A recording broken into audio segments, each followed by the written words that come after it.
This is Fuzzy Road to Health, and I'm Fuzzy D. So today I'm going to be doing a recipe for you.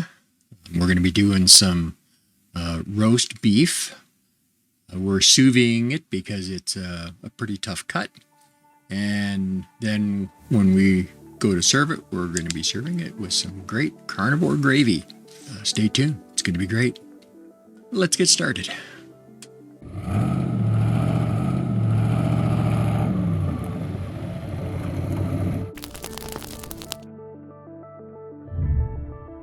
Okay, so here we've got our beef eye of round roast. And the sharp-eyed among you will notice that we've got a sous vide wand. And I've got an old Coleman cooler that I've pulled the lid out of. And we're going to use that for our sous vide bin. So the nice thing about using a cooler is it's insulated. So your sous vide machine won't have to come on near as often. It just works a lot more efficiently. And I'm going to use some Redmond real salt this time. And we're going to get this thing ready and sous vide. I'll be right back. Okay, so I've got this filled up with water. It's not all the way to the top, but by the time we get the meat in there and the sous vide wand in there, it's going to bring the water just below where it would start leaking out. Because this actually has a seam right near the top here that it can leak. So we're just going to mount our wand right in the middle.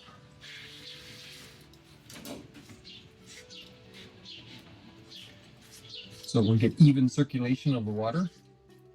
And we're just going to tighten that up until it's nice and snug. Okay, so when I filled it with water, I filled it with as hot of water as would come out of the tap. And as I'm looking, it's showing a temperature of 120 degrees Fahrenheit, which is where we want it. So now we're going to take our roast and we're going to put some salt in with it. Now, the best thing you can do for meat is dry brine it for, 12 to 24 hours. And salt penetrates right to the middle. And it's not really that valuable for sous vide because the nature of how sous vide works, the salt's going to go all the way to the middle of the meat anyway, especially on a long cook like this one. Because this is an eye of round, we're going to cook this puppy for about 36 hours. Actually, a little more than that, probably more about 40 hours-ish. On a cook like this, you don't need to dry brine or anything like that. You just put the salt in and away you go. So today we're using Redmond's. I'm doing some experimenting, comparison cooking between all the different salts that I have. I've got a few. We will be doing a blind taste test of all the different salts at some point, but not today. So we're just going to sprinkle a fair amount in there. Not a lot, but, I guess you can't really see that. So, there's probably a couple teaspoons of salt in there. Now, normally I would put in more salt for myself, but my wife doesn't like it that salty. She's keto, not carnivore, so she's just not used to the same salt levels that I am. Now, I don't have a vacuum sealer. I'm just using a big Ziploc bag. And what I'm going to do is use what's called the water displacement method. So I'm going to put this in the sous vide bath. I'm going to put the small end this way. This is barely fitting in here.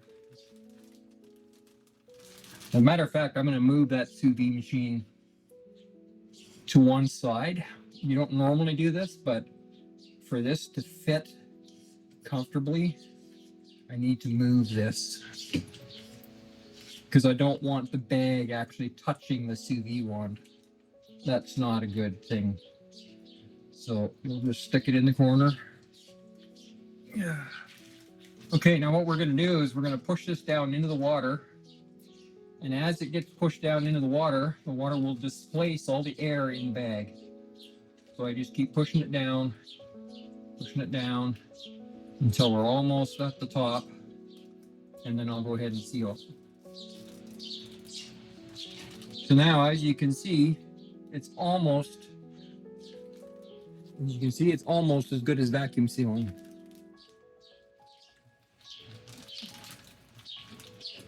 Okay, you can see the water's already starting to cool down a little bit. So I'm going to go into settings here. I'm going to change the temperature, and we're going to up this to about 145. I want this done, you know, like a nice roast baked in the oven kind of a thing. Okay, so we got it set to 145, and we're going to set it to 40 hours. I can't remember if this one will go that high. I think it does. So yeah, I'll put it 41 and a half. The reason I'm doing extra time over the 40 hours is because this one, the timer isn't great on it when you get past about 12 hours. It starts to run fast. So that's why I did that. So you'll notice that the temperature is starting to rise now. And these lights on the side, see how they're kind of cycling? That's telling you that it's warming up. Once they go solid, and then it'll go to the bottom with a single light that represents the beginning of your time, and then it'll slowly progress as the time goes by. So that's how you know everything's still working. But I'll be checking on this every few hours just to make sure everything's okay. And I'm going to top up, actually check my water level here. Oh, actually the water level's good. Don't want to go any higher than that. So I'm going to take the original lid from this cooler and just put it down like that, blocking most of the water. So this is so it doesn't evaporate so fast, because we'll have to top up the water every so often as this cooks. See you when we get back. Welcome back, folks. So we're going to be continuing on with our sous vide roast beef, and I'm going to be making a gravy today. So first we got to take it out of the sous vide machine. So we're going to take this lid off. And I'm going to unplug the machine. We're going to pull this off. Now I was checking the temperature pretty regular, and it was hovering, you know, right around 145 to 145.8 Fahrenheit.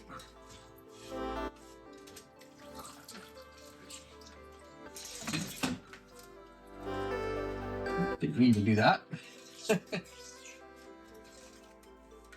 And there, she's locked back together. Okay, let's let that drain in the sink. So now, take our meat. We'll dry this bag off a bit here. Shout out to my wife who's operating the camera right now until I can use my tripod. Good thanks to her. And if I can talk her into it, she'll help me out with a bit of a taste test at the end. And I'm just going to drain this water out. And you can get thin cotton gloves to put under these. But with the trouble I'm having with my hand, I can barely get these gloves on as it is without trying to fit them over cotton. I did it once after I got them, and it's just too difficult with my pinched nerve issue.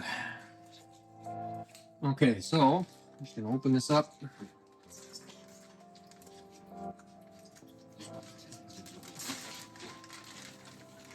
And we're going to take this. I'm just going to put it on this rack to drain and keep warm. We're going to have to pat this dry before we brown it, but that'll come a little later. Okay, so we're just going to keep that warm in there. I'm going to take this juice, beef broth, essentially, And we're just going to pour it in the bowl.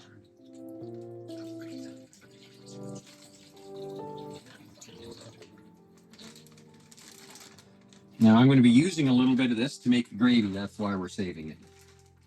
And for future gravies. So this way I don't have to use my beef flavor or my beef powder. I can just use this. Okay, so when the time comes, we'll scoop some out of that and use it in our gravy. So we're going to be using a double boiler today to do our gravy. So I've just got a little bit of water in the bottom. So we want the water at a low level so that you can just have this touching, but you don't want any more than that. You don't want it coming off the sides or anything. So this way we don't have to be pulling the pot off the heat and putting it back on the heat while we're stirring. This just makes everything a lot simpler. So, okay, we'll get you set up on the tripod and we'll bring you back in a moment. All right, we're back. So the first thing I'm going to do is take some cream cheese. So I got my little scale here. So I'm going to turn on the scale with the package of cream cheese sitting on there. And let me just show you. This is the cream cheese I wound up buying. So when I went to the store, like the Philadelphia cream cheese, it's just full of fillers and chemicals and stuff. And I know I used it once before on one of the recipes I posted, but it's because we had it in the fridge and didn't want to waste it, so I used it. I didn't seem to react to it, but I don't like putting that stuff in my body. So I got this Tristella, and I need 4 ounces. So by having it set to 0 here, then I can just have it go to -4 ounces. It's been sitting out for about a half hour, warming up a little bit. So we got, got to switch the unit to ounces. Oh, 4 right on the dot. Got lucky. This, if you look at the ingredients, pasteurized organic cream and organic skim milk, salt, and bacterial culture. That's it. That's all that's in it, and that's all that should ever be in it. So this is wonderful stuff. Don't get Philadelphia. Get this or make your own. I'm going to be making my own in the future, and I'll be showing you how to do that, but that's definitely for another day. All right, so I'm going to turn the burner on to just above medium, and we'll have to let this start to warm up a bit. Now you can speed this process up when you put the water in your pot for the double boiling. Just put it in as hot as it'll come out of the tap. I know our tap here, we get about 120 degrees Fahrenheit from the tap. Okay, and we're just going to use a whisk. I might actually get a larger whisk for this. Here, try this one. These are nice little whisks. These are actually stainless steel, and then they've got a silicone coating over top, so it makes cleanup a lot nicer.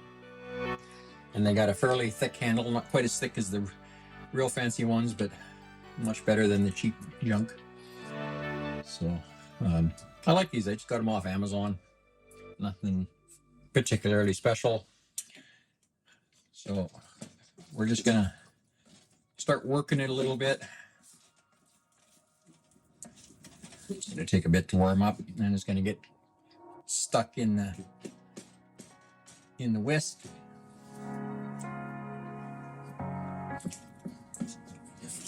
That's okay. We're just gonna keep gently whisking it around until it starts to melt.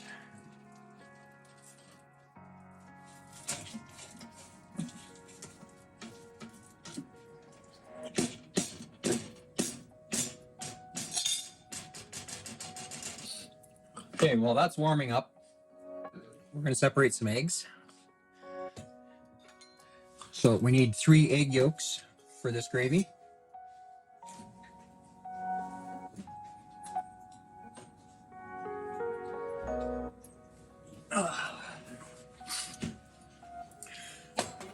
So if you remember last time I was trying to separate eggs, I had that stupid little ceramic ducky thing, which didn't work. So I tried out something new. I also got this off Amazon. A little more expensive, but sometimes it's just worth the squeeze. And I've also got another bowl here. Put the egg yolks in. We got to keep them separate because we're going to whip them separately.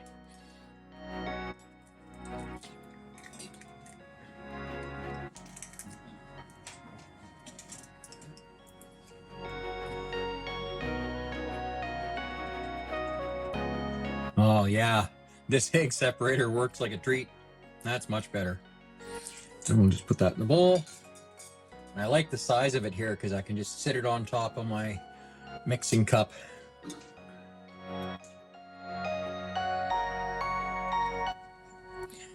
Yeah, basically I'm just swirling it around a little bit and that white just pulls right out of those big slots.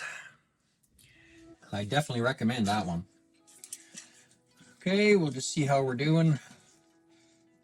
The cream cheese.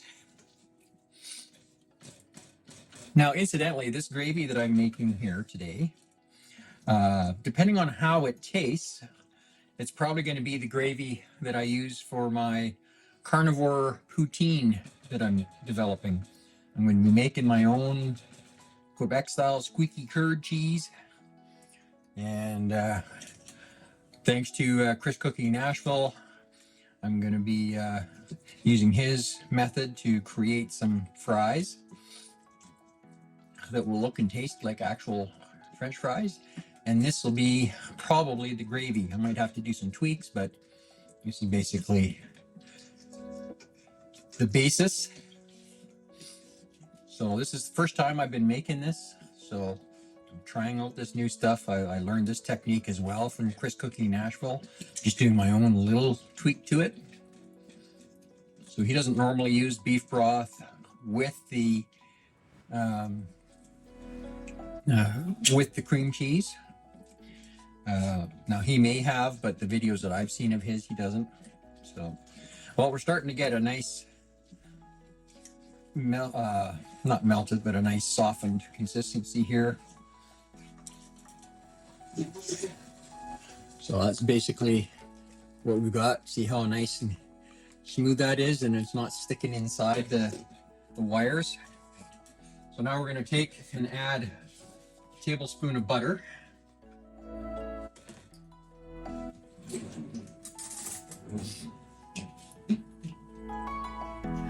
And we're going to get that incorporated.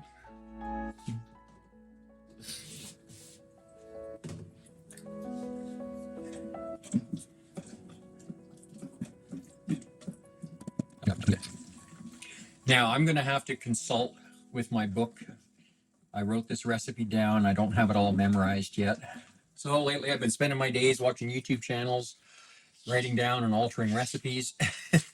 Now on the recipe that Chris Cooking does, he normally uses like whipping cream. But we're not going to be doing that.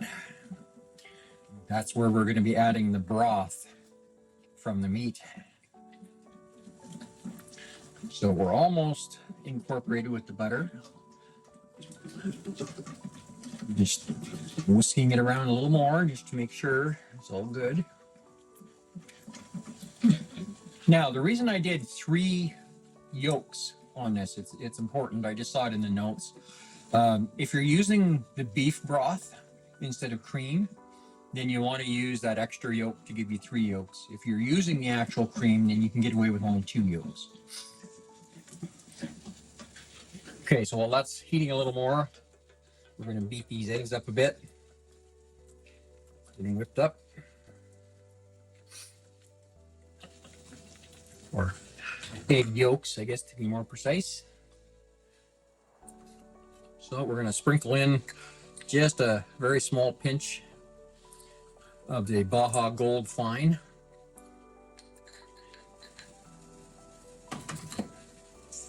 Now it's just a pinch, and that just helps the yolks to get a little creamier and emulsify in the rest of the mixture when we add them together. Okay, so we're going to let those sit. Now I'm going to start adding the broth. So I need 3/4 of a cup. So I'll measure out.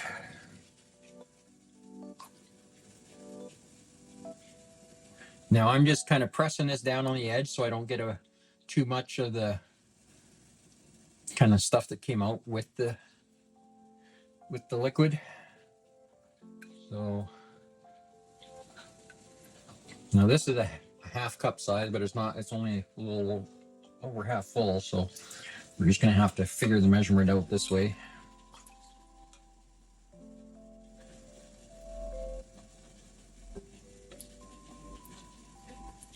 Okay, I think we're pretty close right there. Now we're just going to continue to whisk until this is really well incorporated and creamy. Now, if we can't get it to thicken once we add the eggs, we may need to add a little powdered gelatin, but I think we should be fine. This will thicken eventually. Because we've got the cream cheese as well as the broth, it shouldn't be terrible, but it wouldn't be as good as if you...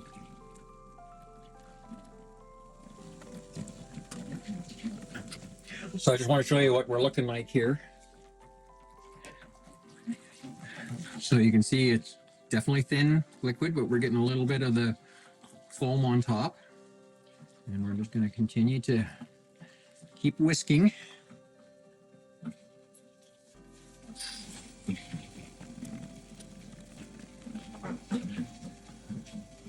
Okay, so now we're going to take the next important step here. So I'm going to take a little bit at a time of the this hot mixture here,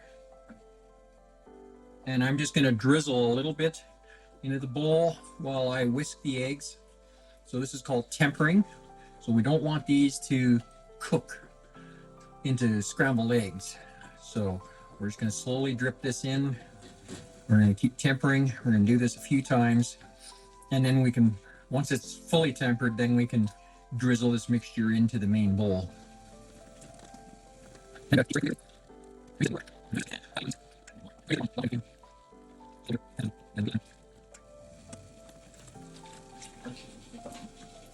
So basically you want to keep doing this until you've ladled in about 1/3 approximately of the liquid from the hot bowl.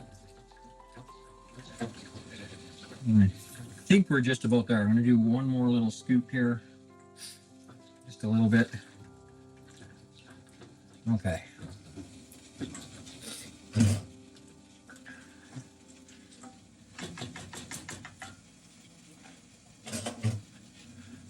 All right, so now we're going to slowly pour this mixture into the cream cheese.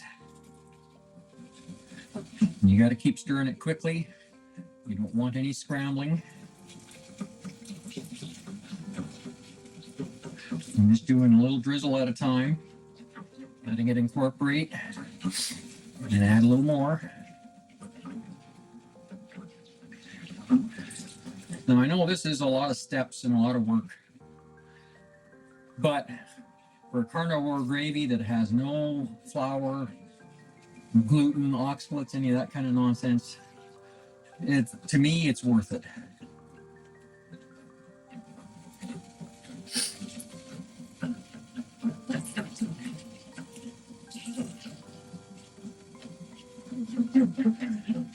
Now, apparently, I've never done this to prove that it works, but apparently, if you wind up pouring it a little too fast and you start getting a little scrambled egg, if you take everything and throw it in the blender on high until all the egg is gone, like all the egg chunks are gone, and you can put it back in and continue, and that'll kind of reconstitute it the way it's supposed to be. So, don't know if it works, but if Chris Cookie Nashville says it works, it very likely works.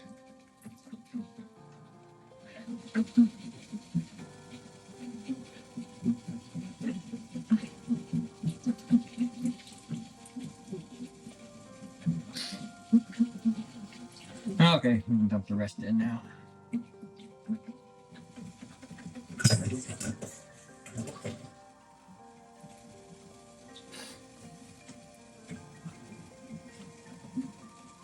Yeah, let's scrape the sides of my bowl down here.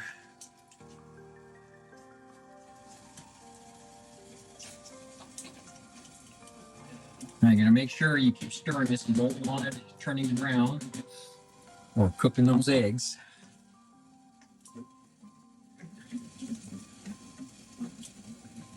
Now let me just show you kind of where we're at here. So you can see it's taken on the color of the yolks. And we still got it foamy on top, which is what we want. And you can see it's just starting to thicken up a little bit. See, look at that. Just getting a little thickness to it. See how it, as I scrape across the pan, it leaves a little open space behind for a second. So that just tells us that it's on the right track.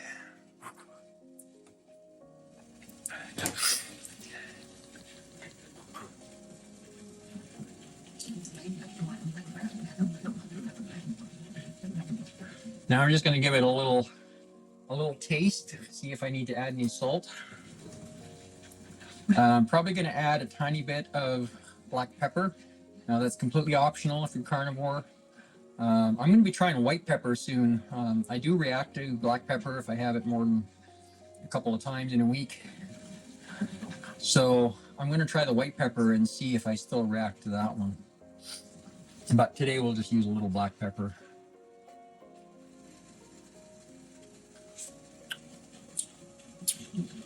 No, I don't think we need to add anything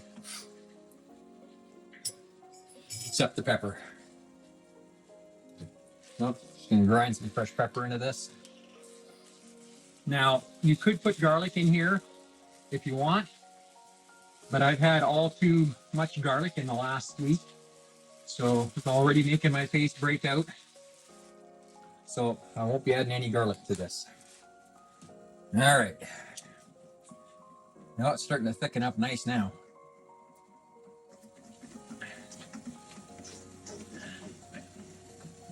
Now when I do that poutine, I'm probably going to double this recipe if I'm making poutine for a couple of people. This isn't a lot of gravy, but it should be enough for my wife and I to have dinner.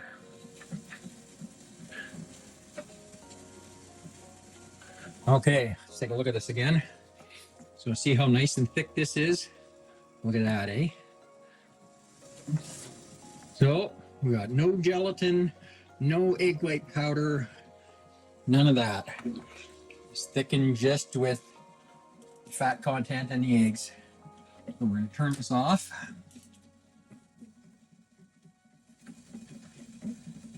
And I'm going to take this off the burner.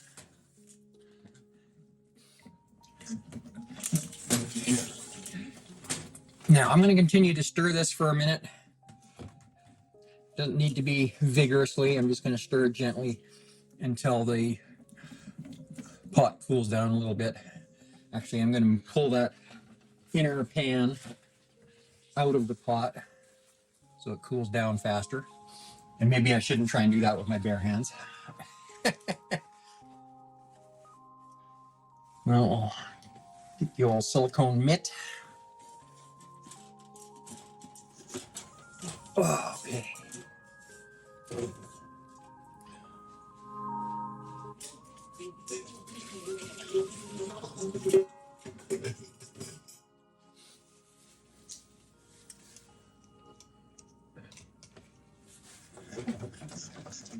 Oh yeah, now that it's off the heat, it's getting pretty thick. Might have actually made it too thick, although we both like really thick gravy, so I don't think anybody's going to be crying over it.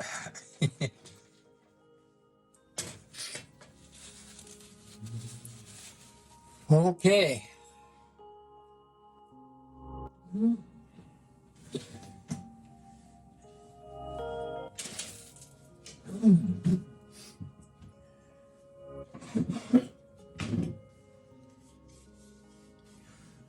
Okay, we're going to take our chunk of meat, we're going to put it on the cutting board, and you can see it's not completely dried off. There's a little bit of moisture on the bottom where it sat on the rack, but other than that, it's quite dry, and we need to have it dry. If it's not dry, you got to pat it dry so that we can get a sear on this meat. Okay, we're just going to cut these little strings here. Oh, I just realized you're not seeing much of what I'm doing. Let me make an adjustment here for you.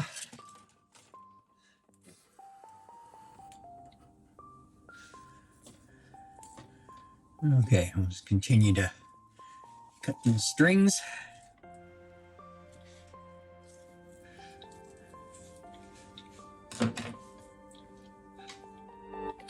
Now, if we look at the grain direction of the meat, we can see the grain actually runs this way. So we're going to want to cut this crossways when we do cut it, but we're not quite there yet. All right, so we want to brown this thing. Now, before, I would have had to do this in a big frying pan with lots of grease.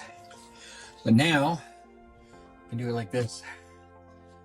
So, just going to move this stuff out of the way a little bit. All right, so turn the gas on a little bit here. This is a MAP gas browning torch for sous vide.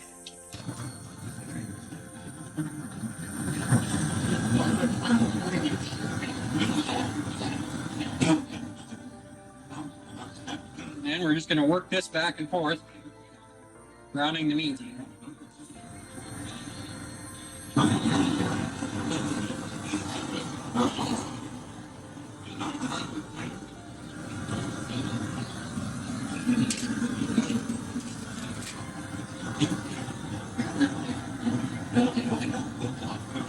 Yeah, doing it on the cutting board wasn't such a good plan, so I moved it to this tray I dried it on. You can see it's already getting a nice browning.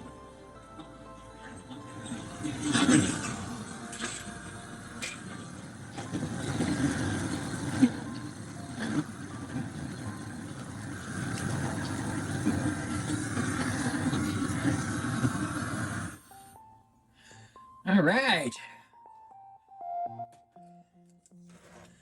Now, I might have been using it a little heavy, so it's a little darker than it would be if you used it right, I guess. But it's not bad. It's not burnt or anything. It's just a little on the dark side, but it definitely looks a lot better than when it came out of the sous vide. We're done browning it. Nice thing about using a MAP gas one is it doesn't put any hydrocarbon flavors on the meat like a propane torch will. No, we're just going to make nice, thin roast beef slices. Now, I can't do this with my left hand, so let me see if I can turn this a little bit so you guys can get a bit of a shot of what I'm doing. Okay, so we're just cutting across the grain. And look at that little medallion of meat that came out of there. That's nice. Not pink or anything because I didn't want it to be. We cooked it at about 146 degrees Fahrenheit. Well, I'm just going to continue to cut this up. All right, ladies and gentlemen. So, shout out to my wife. She helped me cut this up a bit so I could sit down and rest my back for a minute. So we're going to plate this up. So we're just going to take some pieces of meat here, some slices.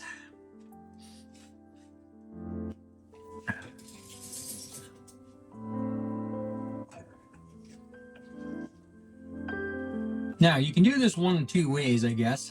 One of three ways, I suppose. You could do this as a standalone dip to dip these in. You could spoon it out over top.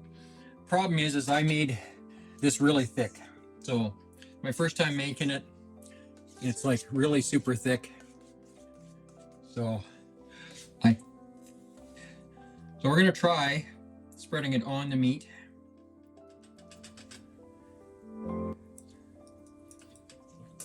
And all this stuff cooled off a little bit, so I might pop this in the microwave just to warm up a bit, and that'll help thin out the gravy a bit. Now, I took a little nibble of this gravy as I was getting it ready, and wow, this is one of the better gravies I've ever had. And there's, of course, no flour, no gluten, none of that kind of stuff. So we'll just do a little taste test off of here, and then I'll finish plating it up. Oh yeah, gonna warm it up here.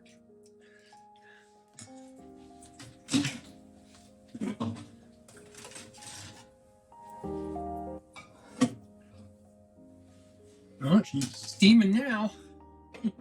Didn't thin the gravy a whole lot. Okay, so we'll take one of these little pieces and we'll cut it in half.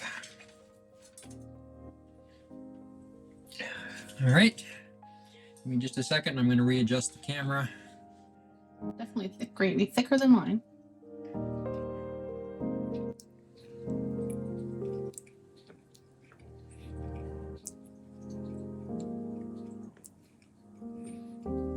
Very good. So how was the meat tenderness? That is extremely tender. All right, let's see how I like it.